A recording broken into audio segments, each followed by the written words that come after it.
আর কত ঘুমাবে? ওঠ এবার, একটু সকাল সকাল উঠলে তো পারিস।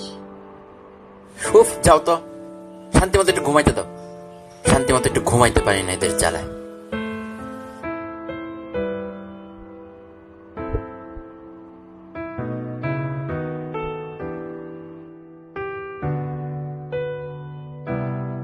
ধ্রুব, ধ্রুব,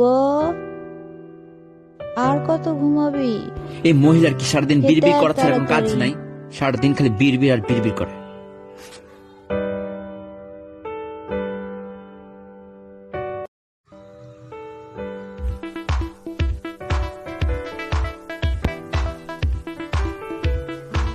ধুর, আবার কে কল দিল?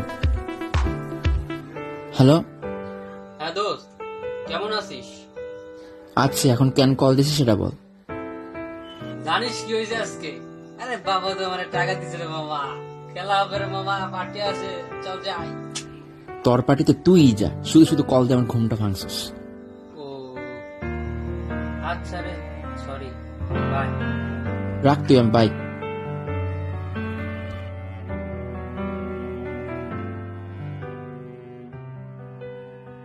কি রে, খাইতে ডাকলাম, খাইতে আসলি না? পরে তো দুপুরে খাইতে যাস না? উফ, তোমরা কি আমাকে শান্তি মতো ঘুমাইতে দিবা না? সারাটা দিন খালি বক বক আর বক বক।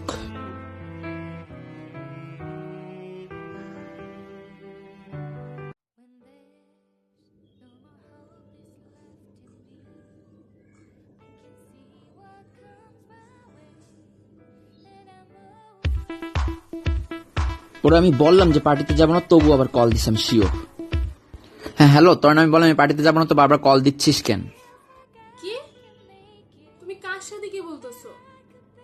আমি তোমাকে একটু কল দিতে যাবো কেন? আমি তো এইমাত্র কল দিলাম। ও তাম্মু, আমি ভাবছি আমার ফ্রেন্ড কল দিচ্ছে, বারবার কল দিচ্ছিল তো। ও আচ্ছা, তোমার ফ্রেন্ড হলে ঠিক আছে, বাট তুমি যদি আমার সাথে রুড বিহেভ করতে না, তাহলে তোমার একদিন কি আমার একদিন। হ্যাঁ বাবা, আমি আপনাকে বলিনি, আমি আমার ফ্রেন্ডকে বলেছি। হ্যাঁ বলেন, আজকে কেন মহারানী আমাকে এত সকাল সকাল কল দিলেন? আচ্ছা শোনো না, আমার না আজকে খুব ঘুরতে যেতে ইচ্ছা হচ্ছে। তোমাকে একটু সময় হবে আমাকে ঘুরতে নিয়ে যাওয়ার? আরে সময় হবে না মানে? অবশ্যই সময় হবে, আপনার জন্য আমার সব সময় সময় হবে, সব সময়। এখন বলেন কোথায় আসতে হবে, আমি এক্ষুনি এসে পড়তেছি। তোমার কি মনে আছে আমাদের প্রথম দেখা কোথায় হয়েছিল? সেই পুরনো রেল লাইনটার ধারে। চলে আসো। যথাজ্ঞা ম্যাডাম, আমি এক্ষুনি রেডি হচ্ছি, আমি আপনার আগে এসে পড়বো। এখন আপনি রেডি হন, আমি আসতেছি। আমি এখনই রেডি হচ্ছে। হ্যাঁ এখনই এখনই এখন, টাটা টাটা, রাখি এখন তাহলে, টাটা।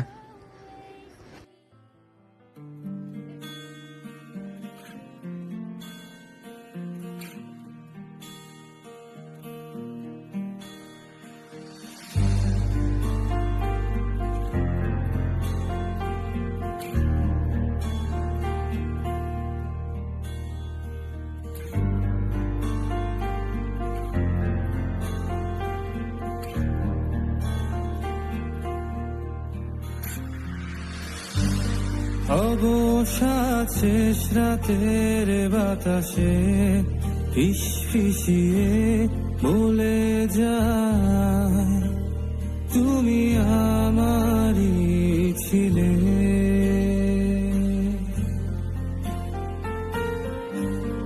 অথবা ভালোবাসা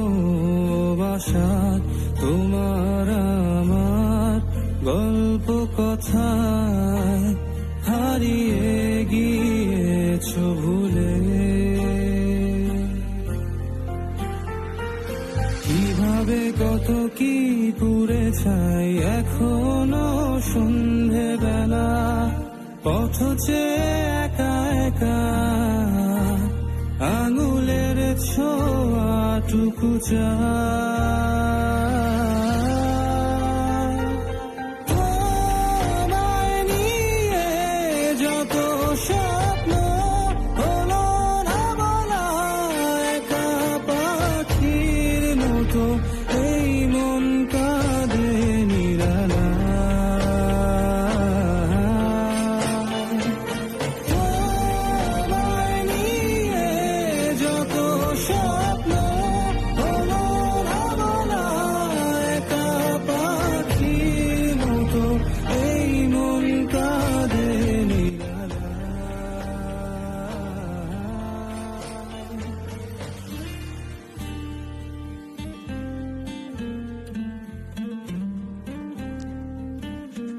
হ্যালো। হ্যালো মৃদুলা, হ্যাঁ দোস্ত, কেমন আছিস? আমি তো আজকে অনেক ভালো আছি। জানিস আজকে কি হয়েছে? হ্যাঁ বল, না বললে জানবো কিভাবে? আমরা আজকে ঘুরতে বেরোইছিলাম। ওয়েট, তোরা লকডাউনে ঘুরতে বের হয়েছিলি? হ্যাঁ, আমি আজকে সকালবেলা ওকে ফোন দিয়ে বলছি যে আমার আজকে খুব ঘুরতে যেতে ইচ্ছে হচ্ছে। একবার বলাতেই চলে আসছে। এরপর আমরা রেল লাইনের ধারে দেখা করছি। তোকে বলছিলাম না একদিন যে আমাদের প্রথম দেখা হয়েছিল রেল লাইনের ধারে। ওয়াও, জোস জোস। তারপর? এরপর আমরা রেল লাইনে কিছুক্ষণ হাঁটলাম, অনেক গল্প করলাম। এরপর একসাথে খেতে গেলাম রেস্টুরেন্টে। জানিস, আমি ওকে বলছি যে বিলটা আমি দিয়ে দিই, ও দিতেই দিল না। ও নিজেই বিলটা দিয়ে দিল জোর করে। আর সারাক্ষণ আমার হাত ধরে ঘোরাঘুরি, আমার হাত ছাড়তেই যাচ্ছিল না। আরো যে কত কিছু হয়েছে তোকে বলে বোঝানো যাবে না। আচ্ছা, তুই যে আমাকে এত কিছু বলিস, তোর বয়ফ্রেন্ড রাগ করে না? রাগ করলে করুক, তুই তো আমার বেস্ট ফ্রেন্ড। আমি তোকে সবকিছুই বলি, তুই আবার ওকে বলতে যাস না। আমি কেন বলতে যাব? তোদের ব্যাপার তোরাই বুঝ, আমি শুনে শুনে মজা নেই। আচ্ছা যাই রে, আম্মু ডাকছে। বাই। কিরে দোস্ত, কি অবস্থা তোদের? ভালো আছিস? আলহামদুলিল্লাহ রে দোস্ত, ভালো আছি রে। অনেকদিন তোদের সাথে আড্ডা দেওয়া হয় না, অনেক মিস করি তোদের রে। এই তো রে, আর বলিস না। গতকাল এক জায়গায় দাওয়াত খেতে গিয়েছিলাম, তারপর যা ঘটনাটা দোস্ত। আরে কি হয়েছে মামা, জলদি বল, আমার তো আর দেরি সহ্য হচ্ছে না। বল বল, তাড়াতাড়ি বল। আরে দাঁড়া দাঁড়া দাঁড়া, এই ধ্রুব, তোর কি অবস্থা?